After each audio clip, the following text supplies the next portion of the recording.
como opinan algunos analistas. Nosotros le vamos a dar la bienvenida esta noche a Jorge Tuto Quiroga, que tiene una visión del tema. Le agradecemos por acompañarnos. Tuto, buenas noches, bienvenido a Que No Me Pierda. Y la primera pregunta es: ¿real esta medida de austeridad, de ajustarse los cinturones, o es maquillaje? Buenas noches, Juan Carlos, Cecilia, y a todo Red Uno y a la audiencia que nos sigue. Maquillaje para un gobierno que va a enfrentar un año muy complejo y meses muy difíciles. Ha llegado la hora de la verdad. Bolivia va a vivir la crisis más profunda económica desde la época de la UDP. La movilización callejera y social más dramática desde el 2003. En medio de una ingobernabilidad parlamentaria del tamaño de la que se veía en la UDP o la que sufría Yanine Áñez, que era de transición y estaba en apabullante minoría. Todo eso va a converger. ¿Y qué sucede? Los que tenemos experiencia en esto, le podemos decir, Cecilia, que entre Carnaval y Semana Santa los sectores sociales, los que buscan un incremento salarial, hacen calentamiento de motores. Y entre Semana Santa y 1 de mayo se da la embestida para buscar que maestros, policías, beneméritos, jubilados, regiones tengan más recursos. En un año que va a estar signado por la crisis económica, ingobernabilidad parlamentaria y movilización callejera en esta época. Entonces, esto lo que busca es decir, nosotros también vamos a hacer un recorte en celulares para poder justificar no dar lo que vengan a pedir los sectores más adelante. En medio de lo que ha sido un crecimiento gigantesco, inédito en el tamaño del Estado boliviano en manos de 18 años del movimiento al socialismo, de la dupla de la Junta Evo Arce. Solo 2 cifras para que nos ubiquemos, Cecilia. 1.000 millones de dólares era la planilla salarial del Estado boliviano del 2005. Hoy día es 8.000, 8 veces más grande. El gasto en viajes, viáticos, refrigerios, saludos, vivir orondo por todo el mundo con delegaciones masistas viajando, era 1.300 millones de dólares el 2005, ahora es 14.500 millones de dólares, 11 veces más. El PIB nominal ha crecido 4 veces.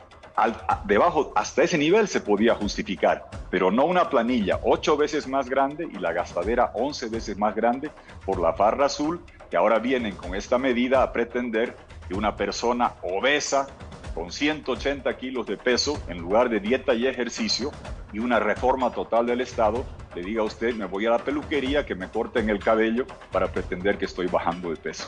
Jorge, quiero que escuche lo que dijo el economista Gonzalo Chávez con relación a esta situación. Asegura que, bueno, después de 17 años de negar una crisis en nuestro país económicamente hablando, por fin se dan cuenta de que existe esa crisis. A ver, escuchemos lo que dijo el analista Gonzalo Chávez. Después de haber pasado 17 años negando los problemas, después de haber pasado casi 17 años también negando la crisis, hablando de blindaje, por supuesto es una buena noticia que el gobierno reconozca que tienen una crisis fiscal. Sin embargo, el plan que presentan, este plan de austeridad, es un nombre muy grande para un maquillaje que van a hacer.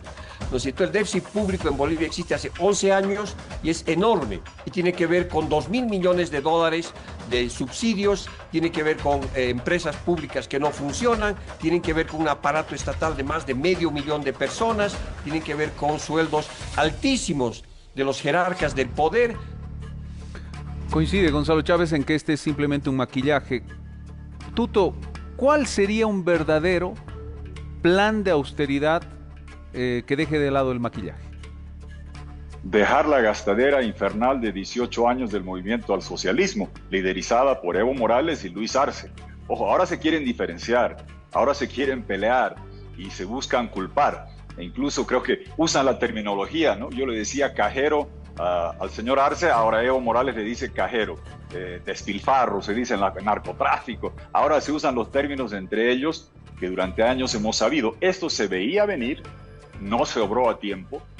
Desde el 2008, algunos veníamos diciendo, el MAS se está farreando el gas. Dicho y hecho, se acabó el gas. La producción hoy es la mitad de lo que era en su pico y de 30 millones de metros cúbicos está camino a estar en 25, 24, menos gas. Es como quitarle al desodorante de aerosol el gas. Puede quedar líquido, pero no lo puede sacar.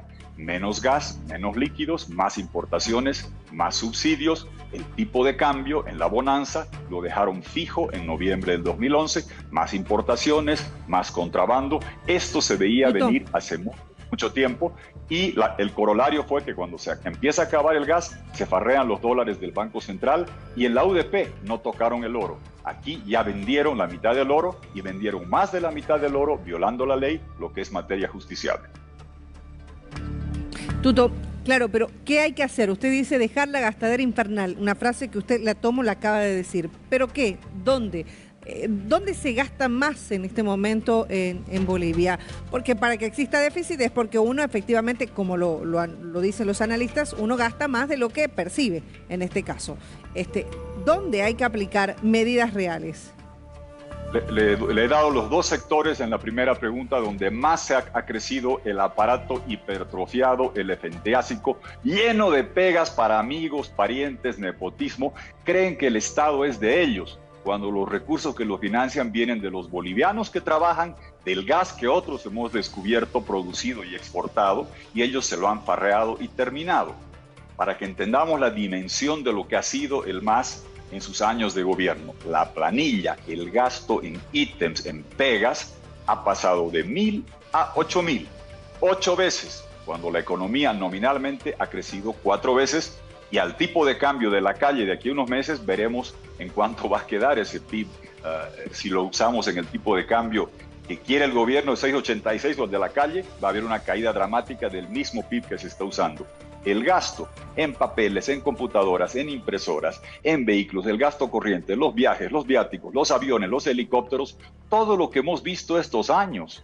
Y los señores del MAS no contentos con tener jet para Evo Morales, era jet para García Linera, helicóptero para uno, helicóptero para el otro. Todos los ministros orondos viajando por el mundo, pero como si fueran pachás con nuestra plata. Y eso ha significado que toda esa gastadera, el ritmo anual, lo que costaba el Estado, era 1.300 millones de dólares. Ahí está la foto de ese jet que era de un equipo, ahí está la foto del otro. De 1.300 millones de dólares a 14.500 millones de dólares. Que algún boliviano me diga si puede entender que una familia gaste 11 veces más en la gestión de un gobierno como este. Esto ha sido un gasto sin freno, desbocado. Han vivido como faraones. Viajaban, el señor Evo Morales se iba en helicóptero de la Casa del Pueblo que él mandó a construir. Se hizo en la Casa del Pueblo. Hicieron otra casa para el Congreso. Hemos visto lo que ha sido la gastadera sin límite. Y ojo, que cuando hacen la gastadera en todo esto, tienen que después ponerle muebles, ponerle televisiones, ponerle alfombras. Hemos visto. Basta pasear por La Paz para ver lo que ha sido la gastadera. Basta viajar por las zonas de Bolivia para ver canchas de fútbol donde no hay jugadores, aeropuertos donde no hay aviones, ingenios, elefantes azules por doquier que no funcionan, que no sirven de nada, excepto para dar pegas, y yacimientos que hoy día era la vaca lechera con el gas que les dejamos nosotros, gasoducto que les dejamos nosotros, contrato de Brasil-Argentina que les dejamos, regalías de IDH de 50% que les dejamos en contra del MAS. Resulta que ellos llegaron, ordeñaban la vaca y se la iban faeneando. Se acabó la vaca, se acabó la leche, se acabaron los líquidos, tienen un problema. Y han buscado disimular este año, y lo digo con angustia, porque sé lo que significa, ha llegado el momento de la verdad. Jorge. Se acabaron los dólares, se están acabando el gas, nos han dejado endeudados hasta el cogote y han vendido el oro. Don Hernán Siles Suazo en la UDP de Cecilia prefirió dejar de pagar la deuda externa, hizo por la deuda externa a los banqueros de Nueva York, pero no vendió el oro. Estos señores ya han vendido el oro para pagar a los banqueros de Nueva York y hablan de socialismo. Son unos imberbes ineptos. Lo que pasa es que Bolivia ha degenerado de la autocracia de Evo Morales a un término que ha acuñado un amigo venezolano, caquistocracia. Caquistocracia es el gobierno de los ineptos, de los peores, de los que no tienen idea, no tienen capacidad, no tienen credibilidad. Jorge. Y es triste que está llegando esto a su desenlace y este año va a ser el más difícil para Bolivia desde que ha retornado la democracia. Uno de los gastos más significativos que está teniendo en este momento el gobierno y el Estado boliviano tiene que ver con lo que mencionaba, YPFB, hidrocarburos en realidad, la importación de los hidrocarburos. Quiero que escuche el criterio que tenía un parlamentario del Movimiento al Socialismo del ala arcista, es decir, afín a al gobierno con relación a esta situación de la gastadera, sobre todo relacionada a los combustibles. Vamos a escucharlo. La subvención que hacemos a los hidrocarburos, digamos, a los combustibles, mejor dicho, es muy elevada. Por eso es ese comunicado de que debamos tener lo mínimo posible los gastos necesarios en las instituciones públicas. Todo lo que se gasta día a día es subvencionado más del 70% por el gobierno nacional. Y lógicamente eso hace a que tengamos ciertas precauciones, porque esos recursos salen de todos los bolivianos y bolivianas, y sin duda, si tenemos un ahorro, lógicamente nos beneficia a todos. Por eso también son muchas industrias que vamos a ir a suplir las exportaciones mismo de los propios combustibles, ¿no? ¿Qué dices sobre esos criterios, Jorge? Es decir, este plan se aplica porque hay muchísimo gasto en la subvención a los hidrocarburos. Básicamente es lo que dice el parlamentario. A ver, yo pregunto a los diputados arcistas que estaban en el Congreso, no sé si el señor, no sé si era arcista o evista, me imagino que arcista por lo que dice. Ustedes estaban en el Congreso. ¿Sabe cuándo se discuten estos temas de austeridad, del tamaño del Estado, del nivel de gasto corriente, del endeudamiento? En el presupuesto. Juan Carlos, Cecilia, se discutió esto en el Congreso, en el presupuesto. Ahí era el momento de hacer un plan de austeridad, de hacer un plan de recorte de gastos, de ver la sostenibilidad de los diferentes ítems de gasto, incluyendo la subvención. Y resulta que los arcistas jugaron a dejar que pasen los 60 días para dar por aprobado el presupuesto. Y lo que ahora deberían hacer los diputados, no recuerdo el apellido del señor, qué bien que los diputados los llamo a hacer tres cosas que tienen que hacer. En la ley de acumulación de reservas de oro, oxímoron total, porque fue para perder las reservas de oro, han vendido por debajo de lo que la ley mandaba. Tenían que mantener 22 toneladas métricas de oro fino comercializado, 99,5% puro, oro monetario que se le dice. Han bajado hasta 19,7 contraviniendo la ley. Los parlamentarios deberían investigar eso. Los ministros, cuando salen a estos programas, dicen, no, quedan 22. El gerente del Banco Central y el otro dicen, no, quedan 19,7. Suena inofensivo, 2,3 toneladas son 150 millones de dólares que han vendido en contra de la ley. Dice que han comprado otro oro de cooperativas. Sería, Cecilia, como que le diga a los empleados del Banco Central que se saquen los dientes, los peso y digo, aquí hay 100 kilos y debe haber 4 dientes de oro y pretenda que son reservas monetarias. Es la ridiculez total lo que están haciendo. El Congreso debe garantizar que lo que pusieron en la ley, especificando que se mantenían 22 toneladas mínimo, ya por boca del Banco Central ha sido violado. Segundo, en la ley del Congreso, enviada al Congreso, que fue rechazada, querían carta blanca para endeudarse en 700 millones de dólares más, con Fondo Latinoamericano de Reservas y con la CAF. Al haber rechazado el Congreso el presupuesto, el Ejecutivo lo da por aprobado. En las masas salariales puede ser, pero no puede dar por aprobado el articulado y no puede pretender seguir endeudando a Bolivia. Ya debemos 13.600 millones de dólares de deuda externa, 7.500 a las gestoras, debemos otros 18.000 al Banco Central, casi el PIB entre deuda externa e interna, como era en la UDP. No puede seguir la endeudadera para seguir con este nivel de gasto. Y así como se tiene que respetar el nivel mínimo de oro establecido por ley, y eso debe investigar el Parlamento, porque eso pusieron en la ley, también deben asegurarse que los créditos se hagan conforme a lo que manda la Constitución, que dice que deben ser aprobados con fuente de financiamiento, con monto, con tasa de interés y con objetivo, y no con esta trampita presupuestaria que se busca dar. Jorge. Y lo último, le pido, perdón, Cecilia, sí, te escucho.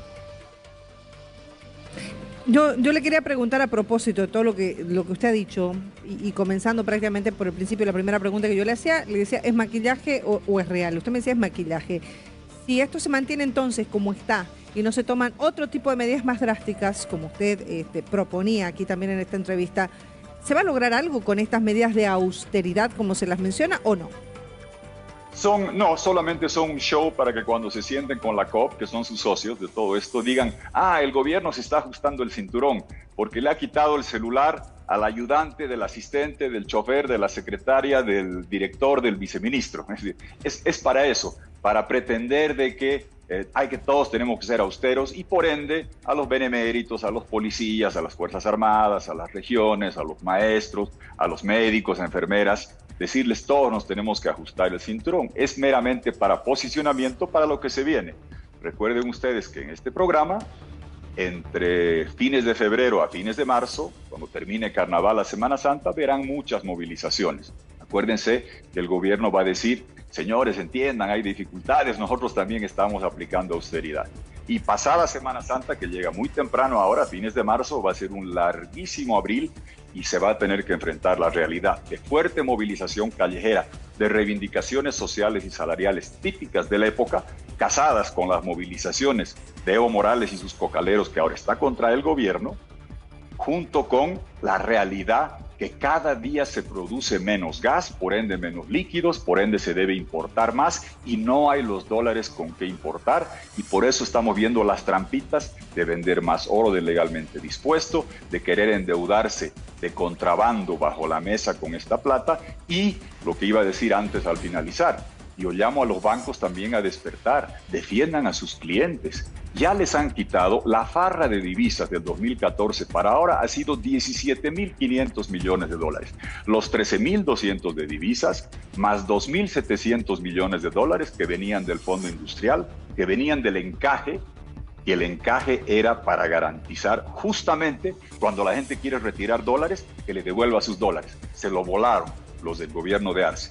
El Fondo de Protección del Ahorrista, ¿para qué era? Para casos como el Banco Fácil. Se la volaron, se volaron el oro, se volaron los derechos especiales de giro y ahora quieren, Cecilia, decir que los que invirtieron en SAFIs y tienen sus dolarcitos afuera, 400 millones de dólares, tienen que traerlos de vuelta, no vale invertir afuera. Tú invertiste afuera, te pagaban buena tasa, pensaste en esto, era tu plata y ahora tienen que traer de vuelta tu plata de donde la invertiste a buena tasa de rentabilidad y aquí te la van a devolver al tipo de cambio oficial cuando en la calle está 10 o 12% por arriba. Eso es ir contra el ahorrista, contra la propiedad individual y me sorprende el silencio de la banca en esta materia porque deberían no meramente ser intermediarios, sino proteger la fe y la confianza y preservarla con su clientela. Jorge, le queremos agradecer por habernos acompañado esta noche en el análisis desde el punto de vista económico, pero también político de este plan o esta medida de austeridad anunciada por el gobierno el día de hoy. Gracias por estar, Tuto. Gracias. Y como hoy día han derogado sedición y conspiración en los juicios burdos contra Camacho, Yanine y Pumari, solo han dejado terrorismo. Sabemos que es una tipificación que no va. Mi solidaridad, mi abrazo, fuerza a esos que están luchando contra este abuso. Camacho en Chonchocoro, Yanine Áñez en Miraflores, Pumari en Potosí. Fuerza y a todos ellos, mucha fuerza. Gracias, Jorge Tuto Quiroga, nos ha acompañado, expresidente del país, las repercusiones y los cuestionamientos.